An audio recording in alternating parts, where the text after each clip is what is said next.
Esse é um daqueles vídeos que eu gostaria que boa parte das pessoas, antes de vir para a terapia, de repente assistissem esse vídeo, porque ele resolve uma pá de problema que geralmente é tipo assim, os passos iniciais de um processo de maturidade, que é precisamente aquela coisa de, cara, eu fico sofrendo por coisas que ninguém me disse, eu fico sofrendo em função de uma parada que eu senti, eu fico imaginando coisas, e aí, Diego, eu começo a ficar ansioso, e aí eu já não sei mais o que é verdade, o que não é, e aí falam pra mim que eu tenho que me ater à realidade, eu não consigo, aí daqui a pouco eu já tô pensando que eu não presto pra nada, que eu sou um imundo, que eu sou uma imunda, e que eu vou morrer sozinho e vou ficar sozinho pra sempre.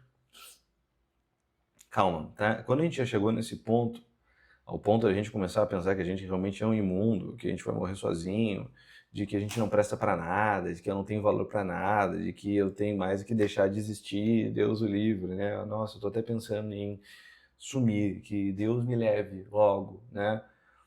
Poxa, o que é isso que eu gostaria de conversar? Eu já, claro, já cito isso em alguns vídeos, mas hoje eu quero ser mais incisivo, que é praticamente o segundo passo a gente está falando de afetividade, né? Em como eu sinto o mundo. É isso, é sobre a dimensão do coração, é sobre a dimensão afetiva, é sobre como as coisas passam por mim e como eu acabo lendo o mundo. Eu vou te contar uma história. Imagina o Diego, ele está lá, solteirinho, né? Está lá conversando com uma tchutchuquinha. E a conversa com a Tchutchuquinha está muito boa, o Diego está lá conversando com ela, é coisa muito gostosa ali, né? Aquela conversa boa, o tempo de latência de resposta é menos de 10 minutos, ou seja, eu mando a mensagem em menos de 10 minutos, ali já a pessoa já me responde, que coisa gostosa, que coisa maravilhosa. E aí, chega um belo dia em que o Diego manda mensagem para a Tchutchuquinha e a Tchutchuquinha demora 2 horas para responder. E quando ela responde monossilábica. E aí o Diego, opa, o que aconteceu? Talvez? Não, mas talvez não tenha acontecido nada de errado. Vou mandar mais uma mensagem, passa mais 2 horas e a Tchutchuquinha responde monossilábica. E imediatamente o Diego, ele começa a olhar para essa situação e diz, eu estou me sentindo rejeitado. Estou me sentindo rejeitado, ela está me rejeitando. Estou me sentindo rejeitado, ela está me rejeitando, ela não me quer mais.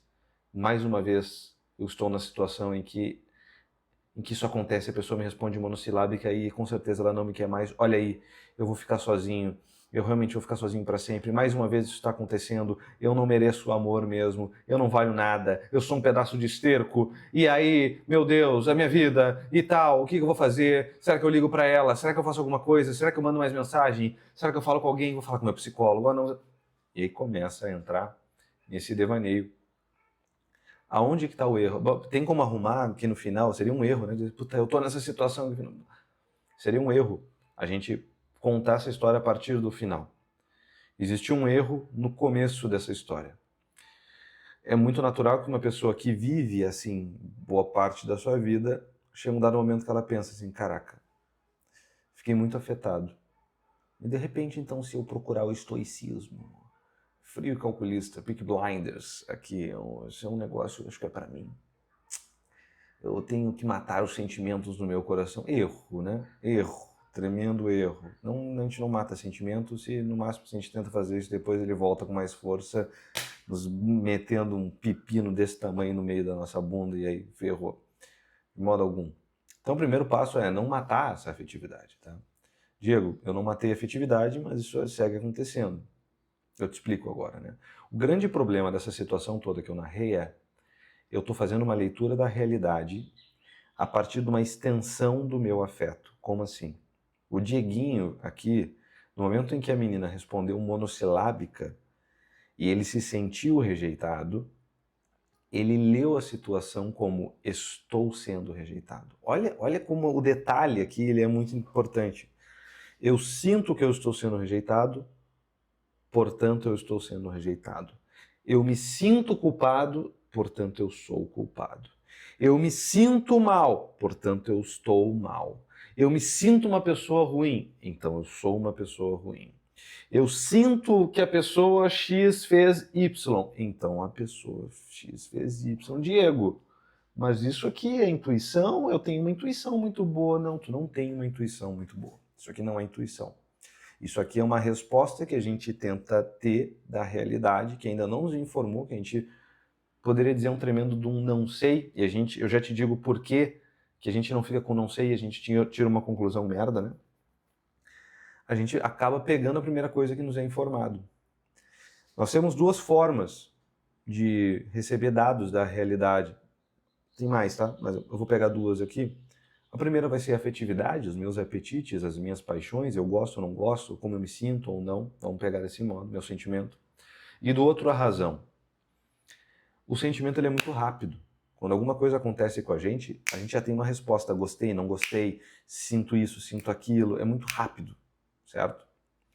Só que o sentimento, a afetividade, portanto, ela vem sendo construída a partir de um histórico afetivo, a partir das nossas escolhas, a partir do nosso histórico familiar, a partir do nosso temperamento, a partir da nossa personalidade, a partir das nossas escolhas afetivas passadas, aquelas experiências que nós já tivemos, tudo isso forma esse mundo afetivo e, claro, ele vai sentir o mundo de um modo condicionado a partir disso, mas nós não precisamos repousar nosso coração aqui. A gente pode usar a razão, que a razão é simplesmente eu lidar com o fato. Esse segundo passo que eu estou falando é saber distinguir muito bem o que é um fato do que é um sentimento. No caso da Tchutchuquinha, ela mandou resposta monossilábica. O fato é esse. Ah, mas pessoas quando mandam respostas monossilábicas é porque elas não querem mais conversar contigo. Da onde eu tirei essa ideia? Ela podia estar se cagando o dia inteiro e ela não estava me respondendo porque ela estava sentada no vaso e não queria falar comigo. A mãe dela pode ter morrido e por isso ela não quis falar comigo. É N coisas que é a minha imaginação, mas a minha imaginação escolhe, né? A afetividade, a imaginação vai estar tudo aqui. A fantasia, ela escolhe uma coisa determinada, é isso aqui então. Diego, tu falou que a gente pode ficar com não sei por que a gente não fica. A conclusão que eu chego, né, vamos lá, a partir da minha afetividade, de que eu sou um merda, de que eu não presto, de que eu vou ficar sozinho mesmo, de que eu sou um porco, de que... é muito sofrida, não é mesmo? Ah, minhas costas. Tem uma protrusão discal aqui, uma hernia de disco que me ferra as costas. Não é assim, ou seja, a conclusão que eu chego, que eu sou um porco, eu sou um merda, é uma conclusão muito sofrida que me dói. A outra opção que eu tenho é dizer, não sei. Mas olha que gozado. A dúvida, sustentar a dúvida, às vezes é mais doloroso do que chegar numa conclusão merda. Porque a conclusão merda, ela alivia a tensão. Ela, tipo assim, não preciso mais pensar nisso. Agora, tu dizer não sei. Por que ela não está falando comigo? Não sei. Sei lá. E aí fica essa tensão no ar. Na tentativa de aliviar a tensão, repousa uma solução merda, uma conclusão merda, informada pelo meu mundo afetivo. Claro, muitas vezes o Dieguinho ali ele fica com uma cara de tacho, porque às vezes passa 2 dias e ela diz, olha, Diego, eu tava me cagando e por isso que eu não tava te respondendo. E aí a razão aparece e diz assim, olha ali, tá aqui o dado da realidade, tá aqui o fato. E aí o Diego fica com aquela cara de tacho do tipo, porra, minha afetividade estava completamente enganada. O problema é que às vezes ela acerta, certo? A afetividade às vezes acerta, mas aí é um viés. Está enviesado. Ah, porque minha afetividade às vezes acertou, então ela está certa sempre. Olha, eu estou deliberando em cima de um dado extremamente instável. Aqui é a minha afetividade. Eu sinto isso, porque várias vezes que eu senti, então era. Olha, é melhor tu dizer não sei, cara. E lidar com dados da realidade operando a partir da tua razão, que é com aquilo que tu vê. E se tu não vê, tu pergunta. E se tu não vê, tu pensa, propõe alguma coisa, indaga, está acontecendo alguma coisa e tal, não sei o que, pronto. E eu manejo o meu afeto depois. Mas eu não ajo usando ele como orientação para a minha vida. O problema é que as pessoas usam o afeto como princípio de orientação para a própria vida, se tornando egocêntrico pra caramba, autocentrados pra caramba, afetados pra caramba, sofrem pra caramba com problemas que nem existem, que só existem na própria cabeça. Percebe que o problema da guriazinha que está me respondendo monossilábica só existe na minha cabeça, não existe na realidade. Olha que incrível isso aqui.